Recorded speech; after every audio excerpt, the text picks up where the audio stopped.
Capítulo 26. Tendo Jesus acabado todos estes ensinamentos, disse a seus discípulos: Sabeis que daqui a 2 dias celebrar-se-á a Páscoa, e o Filho do Homem será entregue para ser crucificado.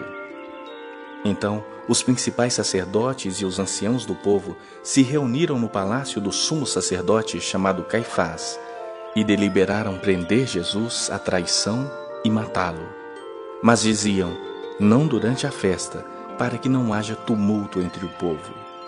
Ora, estando Jesus em Betânia, em casa de Simão o leproso, aproximou-se dele uma mulher, trazendo um vaso de alabastro cheio de precioso bálsamo, que lhe derramou sobre a cabeça, estando ele à mesa. Vendo isso, indignaram-se os discípulos e disseram: Para que esse desperdício? Pois este perfume podia ser vendido por muito dinheiro e dar-se aos pobres. Mas Jesus, sabendo disso, disse-lhes: Por que molestais esta mulher? Ela praticou boa ação para comigo. Porque os pobres sempre os tendes convosco, mas a mim nem sempre me tendes. Pois derramado este perfume sobre o meu corpo, ela o fez para o meu sepultamento. Em verdade vos digo, onde for pregado em todo o mundo este evangelho, será também contado o que ela fez para a memória sua. Então, um dos 12, chamado Judas Iscariotes, indo ter com os principais sacerdotes, propôs: Quem me quereis dar, e eu vou-lhe entregarei. E pagaram-lhe 30 moedas de prata. E, desse momento em diante, buscava ele uma boa ocasião para o entregar. No primeiro dia da festa dos pães asmos, vieram os discípulos a Jesus e lhe perguntaram: Onde queres que te façamos os preparativos para comeres a Páscoa? E ele lhes respondeu: Ide à cidade ter com certo homem e dizei-lhe: O mestre manda dizer: O meu tempo está próximo. Em tua casa celebrarei a Páscoa com os meus discípulos. E eles fizeram como Jesus lhes ordenara e prepararam a Páscoa. Chegada a tarde, pôs-se ele à mesa com seus 12 discípulos.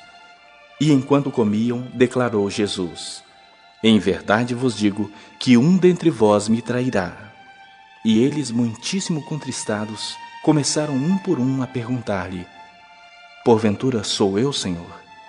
E ele respondeu: O que mete comigo a mão no prato, esse me trairá. O Filho do Homem vai, como está escrito a seu respeito, mas ai daquele por intermédio de quem o Filho do Homem está sendo traído. Melhor lhe fora não haver nascido. Então Judas, que o traía, perguntou: Acaso sou eu, mestre? Respondeu-lhe Jesus: Tu o disseste. Enquanto comiam, tomou Jesus um pão e, abençoando-o, o partiu e o deu aos discípulos, dizendo: Tomai, comei, este é o meu corpo. A seguir, tomou um cálice e, tendo dado graças, o deu aos discípulos, dizendo: Bebei dele todos, porque isto é o meu sangue, o sangue da nova aliança, derramado em favor de muitos para a remissão de pecados. E digo-vos que desta hora em diante não beberei deste fruto da videira, até aquele dia em que o hei de beber novo convosco no reino de meu Pai. E tendo cantado um hino, saíram para o Monte das Oliveiras. Então Jesus lhes disse: Esta noite todos vós vos escandalizareis comigo, porque está escrito: Ferirei o pastor, e as ovelhas do rebanho ficarão dispersas. Mas, depois da minha ressurreição, irei adiante de vós para a Galiléia. Disse-lhe Pedro: Ainda que venhas a ser um tropeço para todos, nunca o serás para mim. Replicou-lhe Jesus: Em verdade te digo que nesta mesma noite, antes que o galo cante, tu me negarás 3 vezes. Disse-lhe Pedro: Ainda que me seja necessário morrer contigo, de nenhum modo te negarei. E todos os discípulos disseram o mesmo.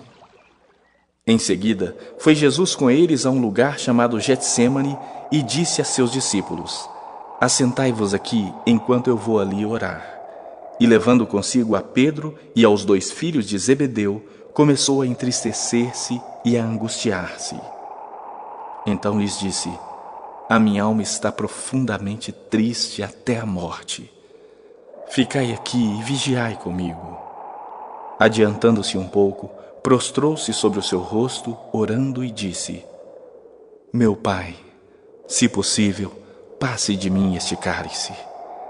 Todavia, não seja como eu quero, e sim como tu queres. E voltando para os discípulos, achou-os dormindo, e disse a Pedro: então nenhuma hora pudestes vós vigiar comigo? Vigiai e orai para que não entreis em tentação. O espírito, na verdade, está pronto, mas a carne é fraca. Tornando a retirar-se, orou de novo, dizendo: meu Pai, se não é possível passar de mim este cálice sem que eu o beba, faça-se a tua vontade. E voltando, achou-os outra vez dormindo, porque os seus olhos estavam pesados.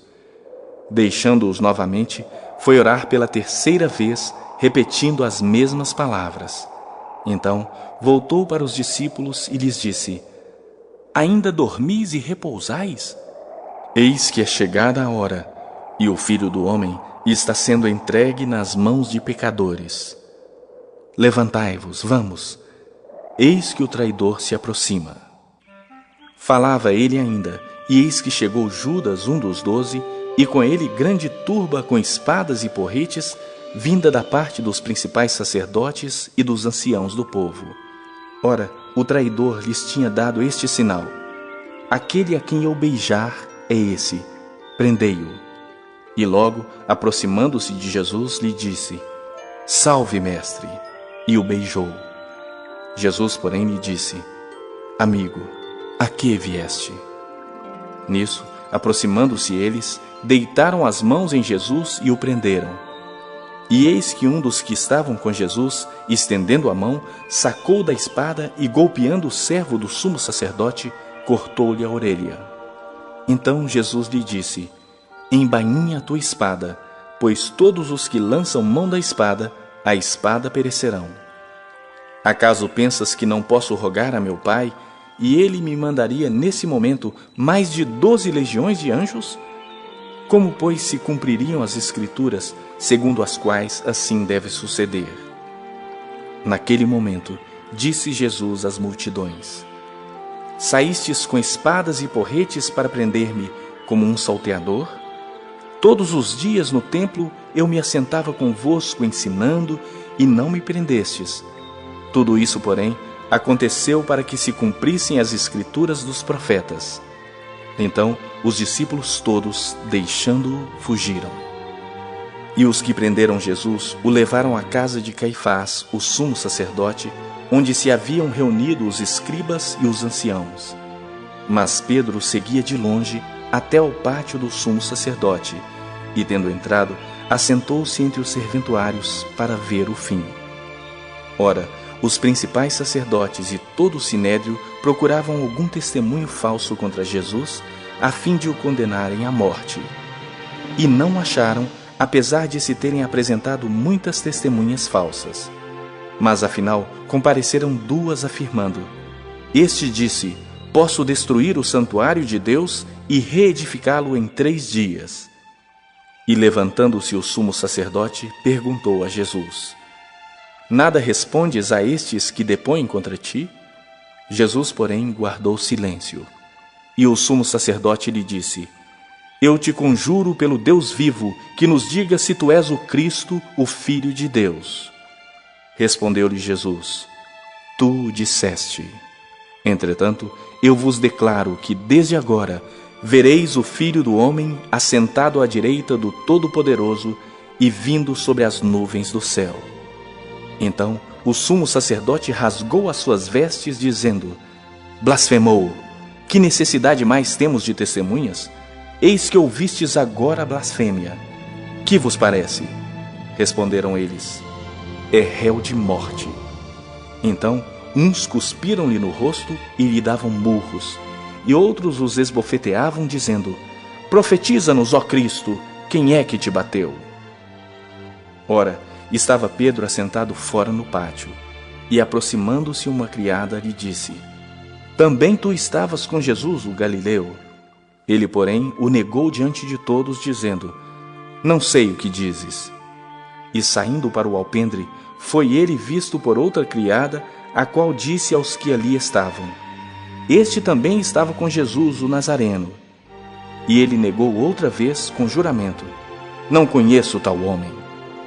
Logo depois, aproximando-se os que ali estavam, disseram a Pedro: Verdadeiramente és também um deles, porque o teu modo de falar o denuncia. Então começou ele a praguejar e a jurar: Não conheço esse homem. E imediatamente cantou o galo. Então Pedro se lembrou da palavra que Jesus lhe dissera: Antes que o galo cante, tu me negarás 3 vezes. E saindo dali, chorou amargamente. Chorou amargamente.